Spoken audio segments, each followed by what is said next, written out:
మీరు city cable స్థానికులు కాబట్టి చెప్తున్నాను. ఈ పోలవరం బనకచర్ల ప్రాజెక్టు వాళ్ళు చూపించినటువంటి అలైన్మెంట్లో కనుక వస్తే ప్రతి సంవత్సరం విజయవాడ నెత్తి మీద వరద ముప్పు ఉంటుంది.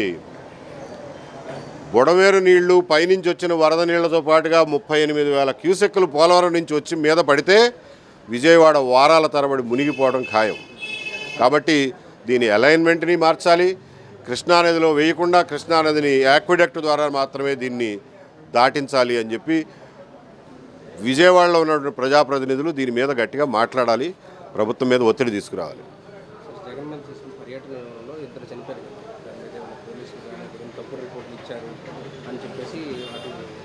అవన్నీ చిన్న చిన్న విషయాలయ్యా, ప్రభుత్వం చూసుకుంటుంది. దాని గురించి నేను ఎందుకు మాట్లాడతాను?